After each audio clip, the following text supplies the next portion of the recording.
Halo, selamat berjumpa kembali dimanapun Anda berada.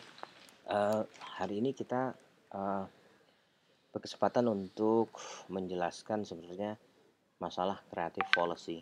Policy itu sebenarnya adalah eh, kesalahan berpikir eh, dikarenakan Anda salah memahami satu atau ada hal-hal yang di dalam kreatif ini gitu di dalam materi ini yang tidak banyak menjelaskan kepanjangan dari masalah-masalah kreatif gitu, namun dirasa hilang dari eh, hilang dari ininya apa namanya hilang atau tidak terjangkau gitu aja ya. Kadang kita membicarakan satu hal, namun juga kita eh, tidak melihat adanya hubungan dengan hal lainnya, sehingga kemudian kita beranggapan demikian gitu. Em, Dalam pertemuan ini, policy itu dimaknai seperti itu ya, kesalahan berpikir atau tidak tidak tahu seperti itu. Dan hubungannya kreatif dengan produktivitas ini yang sering kali dibahas di mana-mana sih sebenarnya. Kemarin juga menurut saya banyak masukan yang menarik tentang sikap-sikap yang seringkali uh, berkenaan dengan masalah kreatif ini karena memang jangkauannya gitu ya. Uh, kita menggunakan pemahaman yang awal ya, eee, pada tahun 2013 gitu, sebenarnya saya masih menggunakan 3 faktor dalam kreatif. Terus tahun berikutnya saya menjadi 5 faktor. Pada intinya saya menyukai konsep 3 itu ya, makanya saya tunjukkan segitiga di sini.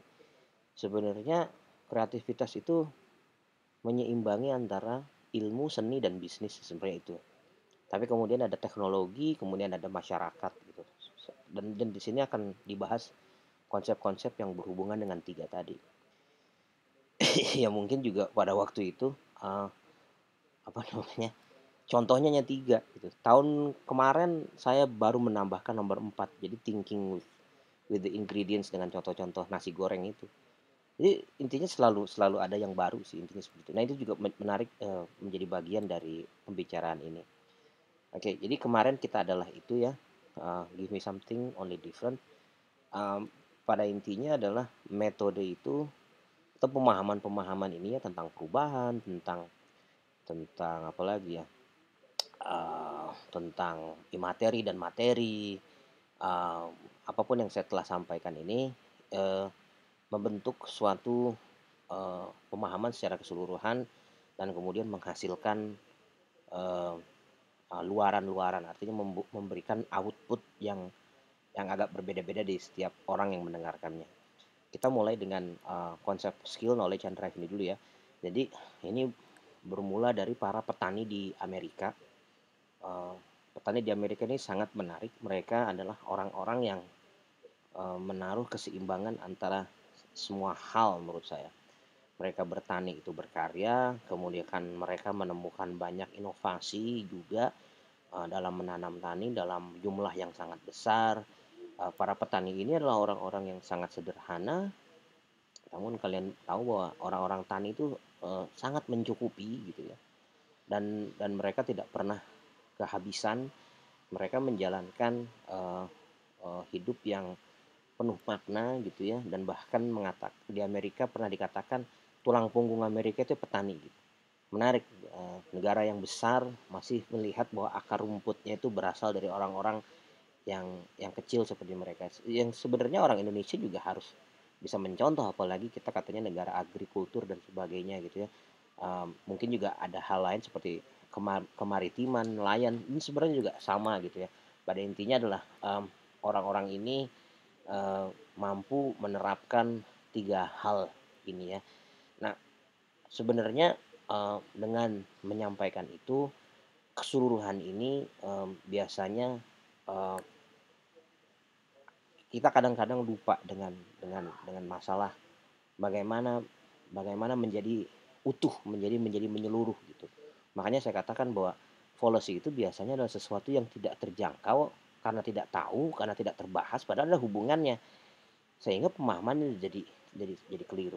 Berikut adalah hal-hal yang mungkin menjadi bahasan kekeliruan atau kesalahan dalam berpikir fallacy. Nomor satu ya, menganggap ya, menganggap kreatif hanya pada pemahaman metode.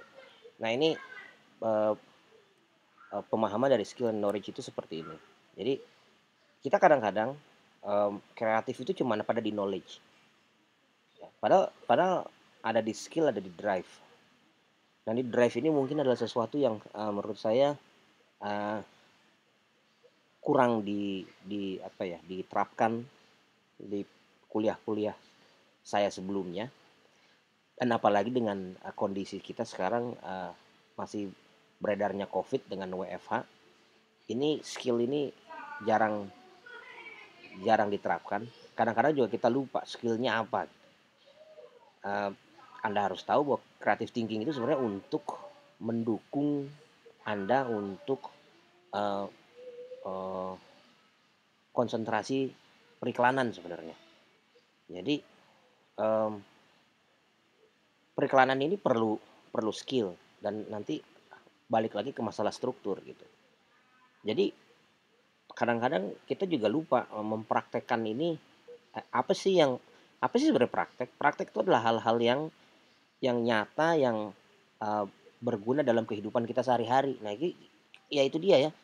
Karena kita banyak membicarakan kreatif dan hubungannya dengan knowledge, maka itu kayaknya sifatnya filsafat banget, tinggi banget, sehingga kita oh ya sebenarnya banyak hal yang berhubungan dengan kehidupan kita sehari-hari, cuman kita nggak tahu gitu. Nah hari ini kita akan melakukan itu ya, menyehubungkan kreativitas tidak sebatas berpikir, tapi hal-hal yang berkenaan dengan kehidupan kita sehari-hari, praktis gitu ya, bisa dilakukan, bisa diterapkan. Dan kadang-kadang kesalahan itu adalah tidak tidak dinilai praktis.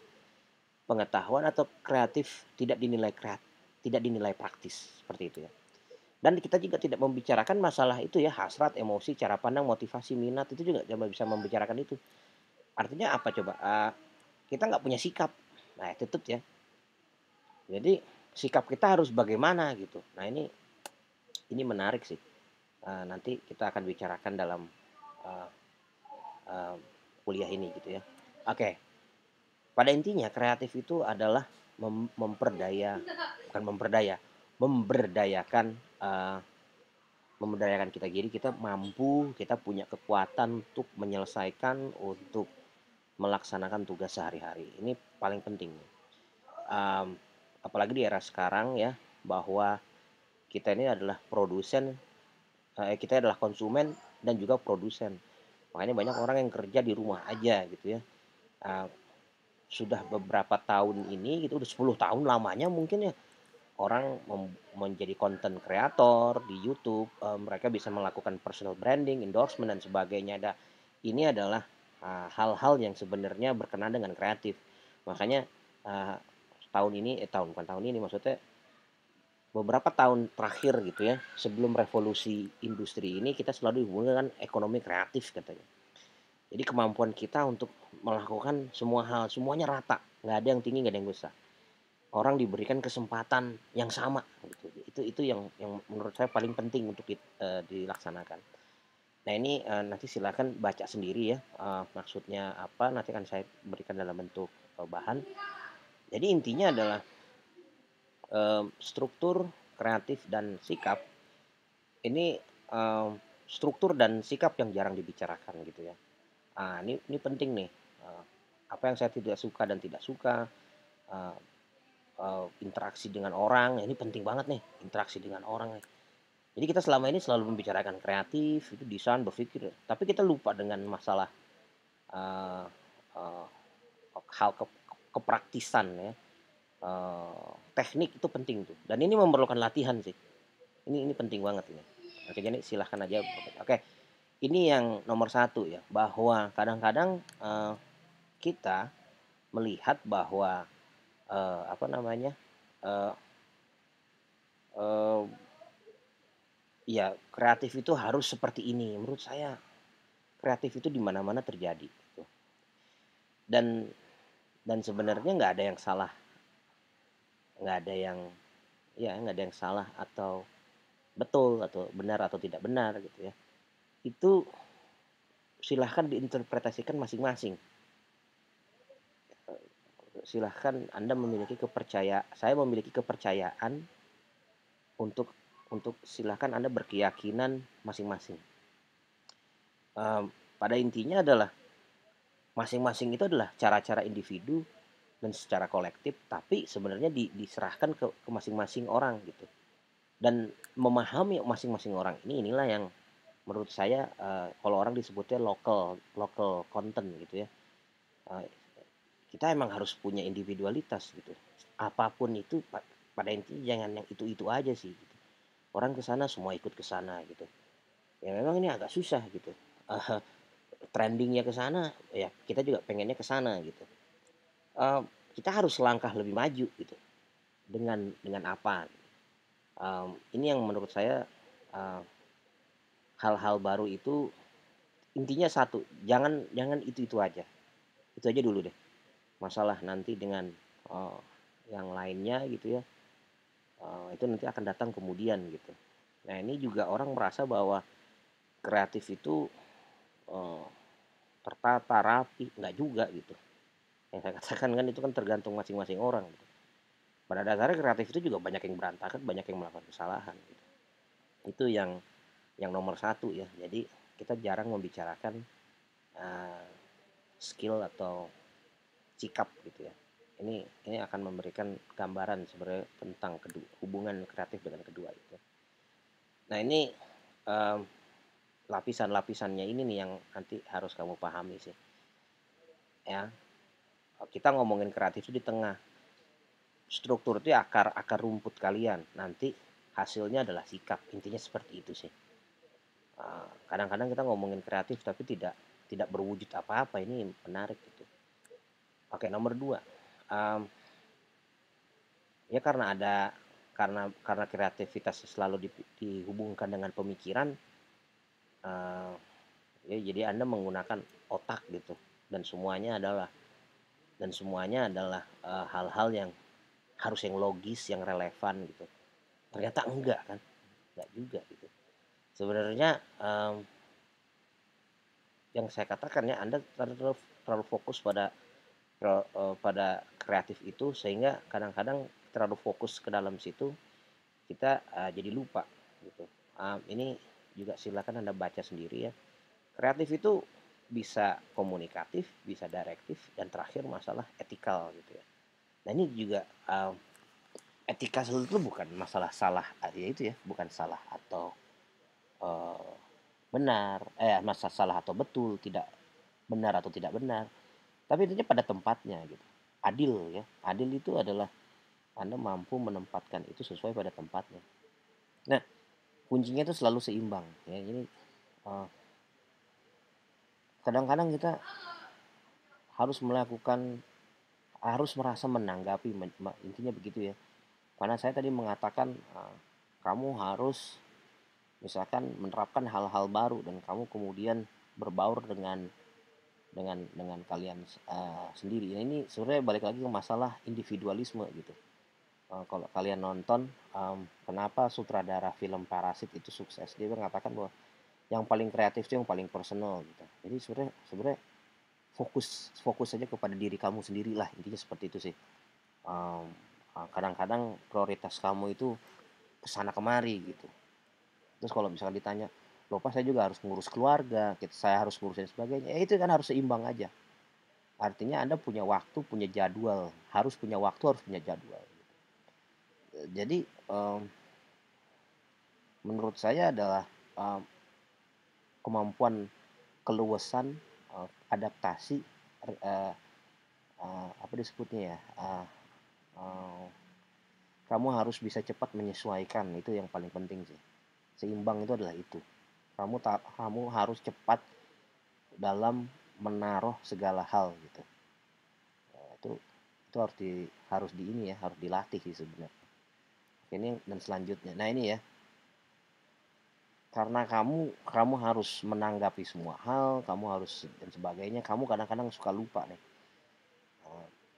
Kadang-kadang Anda terbaur dengan hal-hal yang lain, terus udah gitu udah mau deket dengan waktunya gitu, udah mau deket dengan apa namanya deadline-nya, nah, Anda ngerjain sambil nangis katanya gitu.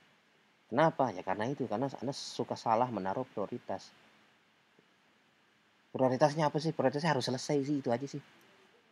Makanya kreatif itu nggak ada yang sempurna gitu. Yang penting selesai aja dulu. Nah, dan itu silahkan Anda mau mengerjakan satu tapi bagus, mengerjakan semua tapi yang penting Anda paham dan gitu sih. Dan menempatkan itu pada tempatnya masing-masing. Nomor 3 nih, kreativitas tidak menentukan nilai. Jadi ini balik lagi yang ketiga tadi nih. Nilai itu ada di mana-mana sih sebenarnya. Nilai itu ada di mana-mana.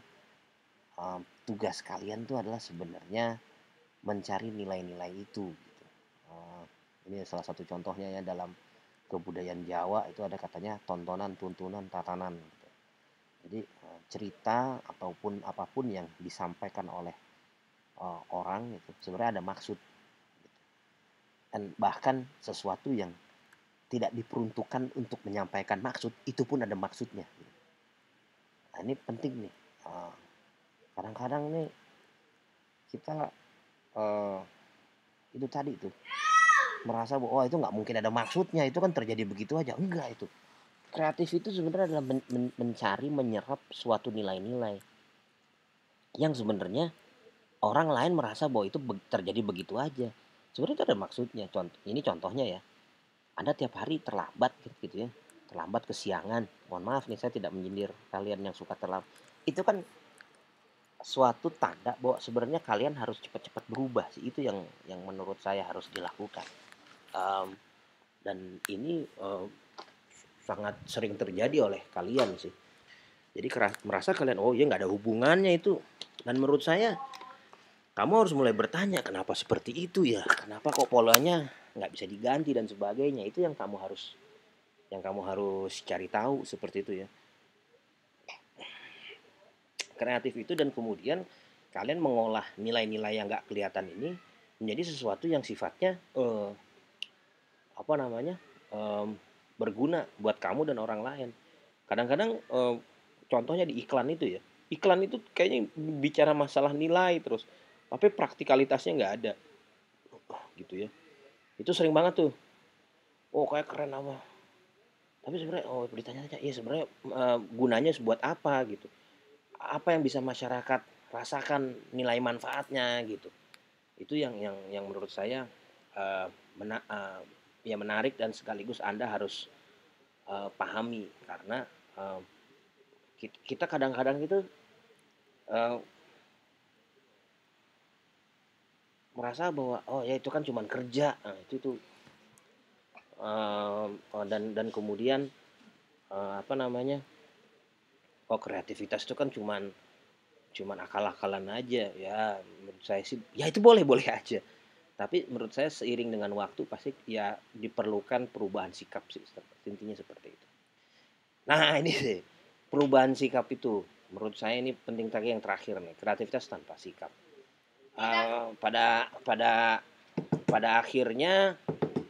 Pada akhirnya kita semua merasa bahwa uh, harus dipikirkan, harus berencana dan sebagainya. Ini yang nomor 4 ini intinya nggak usah takut, terjun aja sih seperti itu. Ini yang dikatakan oleh seorang Chuck Bliss, dia seorang seniman dari New York. Kadang-kadang orang tuh nyari ini, nyari itu, nyari inspirasi, santuy dulu dan sebagainya. Nah, itu yang menjauhkan kalian dari selesai sih. Itu yang kemudian tarsok-tarsok gitu. Dan itu juga kita juga kadang-kadang suka, oh kata Pak Jaki harus ada waktu inkubasi, perlu waktu lama dan sebagainya. Alasan aja sih, padahal alasannya adalah nggak mau kerja sih gitu. Akhirnya ya SKS lagi gitu, ngebut lagi, ya itu menurut saya yang sering terjadi sih. Karena uh, kalian nggak punya sesuatu yang sifatnya adalah uh, uh, artinya belum nempel ini gitu, belum nempel dalam kehidupan kita sehari-hari. Nah, ini menurut saya penting ya, hasrat, minat, emosi, motivasi, dan kemudian harus harus disatukan. Inilah yang disebut dengan ekspresi menurut saya. Kadang-kadang kita lupa dengan hal ekspresi ini gitu. Um, Ekspresinya di mana? Ya, artinya apa? Itu kan cuma menyelesaikan tugas saja gitu. Saya juga sampai sampai sekarang seringkali melakukan kesalahan-kesalahan ini karena memang uh, pada ya khilaf aja gitu. Dan ini yang terakhir ya.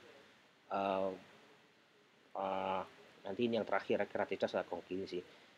Menurut saya sikap ini caranya memang uh, Anda harus pagi itu harus memulai gitu ya. Dan kemudian kita harus mengingat terus gitu.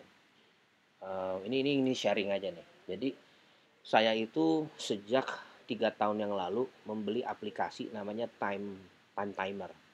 Jadi pada intinya saya sehari itu harus kerja 8 jam. Berangkat ke kantor itu termasuk kerja gitu ya. 8 jam ini waktu yang cukup lama gitu ya. Menurut saya harus harus diisi dengan hal-hal yang bersifatnya produktif. Nah, termasuk menulis menulis ini ya, menulis kita apa yang kita harus syukuri, dan selain yang harus disyukuri juga kita tulis apa yang harus dilakukan esok. Itu penting banget. Sebenarnya konsep menulis atau mempunyai catatan diary gitu ya, um, untuk hari-hari itu sebenarnya saya sudah saya dari semester berapa tuh waktu saya S1 gitu. Cuman kadang-kadang saya lupa aja gitu. Saya lupa untuk nulis, untuk apa. Nah, di situ tuh kita biasanya kehilangan arah gitu. Nanti kan dibahas di sini gitu. Dalam masalah kehilangan arah. Kehilangan arah ini hilaf, lupa. Kita terbuai dengan hal-hal yang sifatnya mainstream, kita harus menanggapi itu. Padahal kan sebenarnya kita kan punya banyak kerjaan nih di sini gitu yang harus diselesaikan. Dan kadang-kadang juga kita nanti kamu kalau sudah lulus dari kuliah gitu kadang-kadang juga lupa tuh. Ini selanjutnya apa? Ini yang menarik nih. Yang nggak ada selanjutnya. Yang selanjutnya adalah bangun mandi berangkat gitu. Itu yang harus diingat gitu. Kadang-kadang orang tuh harus harus harus harus mendapatkan tugas. Ini juga penting banget bagi kalian yang lagi lulus nggak punya kerjaan. Bagaimana sih ngelamar ke tempat kerja, dan ini yang harus kamu lakukan ya. Nanti kamu juga harus paham bahwa salah satu anjuran untuk melakukan anjuran dari mata kuliah ini adalah mencatat sih sebenarnya. Nah, ini yang terakhir ya, kreativitas atau kognisi. Bagaimana yang telah dicapai oleh Anda itu kan sebenarnya harus diketahui. Jadi pada akhirnya uh, ya mencatat itu penting banget gitu ya. Jadi nah ini masalah timing. Saya menaruh respect yang sangat besar terhadap orang-orang ini ya, termasuk Sule, termasuk Deddy Corbuzier, termasuk Uya Kuya. Mereka itu sebenarnya nggak jelas sih sebenarnya, Dana Carvey. Tapi orang-orang ini semuanya jelas sih. Maksud saya nggak jelas itu mereka datang sebagai siapa dan berakhir menjadi apa, itu kan ya menurut saya itu perubahan sih. Anda coba lihat Deddy Corbuzier itu dulu apa, sekarang jadi apa. Banyak orang merasa bahwa dia itu memang kontroversi dengan mewawancarai mantan Menkes untuk katanya, tapi menurut saya dia survive, itu yang paling penting sih. Terus kayak Uya Kuya, kalau kamu lihat di Trans TV ada yang dihipnotis, ada yang ribut, rumah Uya tuh tiap hari. Tapi menurut saya tuh di antara semua itu dia konsisten. Raffi Ahmad menurut saya nggak tuh, dan kawan-kawannya ya. Raffi Ahmad kebanyakan menjadi tamu gitu. Dia baru-baru ini aja nih, harus kemudian dia kan nggak punya acara sendiri gitu. Tapi menurut saya memang kita harus memahami pola-pola ini gitu ya. Timing itu orang yang luar biasa. Orang-orang ini Dana Carvey, Seth MacFarlane yang buat Family Guy, ini adalah pelawak berkulit hitam namanya David Chappelle, dan Sule itu memahami betul dengan timing itu. Mereka itu kenapa orang yang piawai dalam melakukan timing, mereka kan semuanya pelawak, tapi mereka juga seorang apa namanya, musisi. Jadi menurut saya musisi itu harus mempertahankan ritme, pelawak juga harus tahu kapan masuk, tahu tahu kapan keluar. Ini penting banget, timing itu penting banget. Dan balik lagi ke awal, memiliki keluasan dan kemampuan untuk beradaptasi tinggi itu penting banget. Kalau orang lagi begini, kamu harusnya bagaimana tuh? Jadi bukan ikut arus gitu. Itu yang harus kamu pahamin gitu. Dan itu bisa dicapai dengan yang telah saya sampaikan sebelumnya, bertanya, melakukan, mencatat, bersyukur dan sebagainya itu bisa dilakukan. Nah ini ya constant learning. Jadi intinya adalah tiap hari itu adalah hari yang baru untuk belajar. Makanya kreatif itu berantakan, yang saya maksud adalah ya kita tiap hari belajar gitu. Jangan jangan khawatir. Be- harus berani, nanti harus berani. Nah ini yang nomor 4 sih sebenarnya. Perlu atau menurut saya perlu, deadline itu perlu. Makanya eh, membagi-bagi kerjaan kamu itu penting. Ini juga saya lupa ditaruh di sini sebenarnya. Um, pada masalah deadline. Pada intinya begini, kita tuh kecewa sama diri sendiri, tapi kita tuh merasa bahwa kita nggak berdaya dengan kekecewaan. Menurut saya um, um, kita bisa kita bisa berdaya untuk menghindari hal itu dengan berubah sih, dengan berubah, dengan belajar. Um, pada intinya um, dorongan untuk menjadi seorang individu itu adalah taking control of your life, intinya sebenarnya itu ya, nggak kemudian merasa oh ya itu tergantung nasib aja gitu, nggak, apalagi orang merasa bahwa ya itu kan gimana nanti, wah itu menurut saya itu nggak kreatif karena nggak punya ciri ciri khas, nggak punya karakter. Nah ini ya hal-hal yang kamu harus lakukan besok. Jadi nomor satu, selalu mencari sesuatu yang baru. Be bold, be brave, be confident, bahwa mengatakan ya udah lakukan aja. Makanya saya suka banget tuh dengan kata-kata contohnya dari Gojek gitu. Oh, tuh pasti ada jalan. Wah itu keren banget tuh. Eh, ini menurut saya kata-kata yang sesuai dengan semangat kreatif gitu. Pasti ada jalan.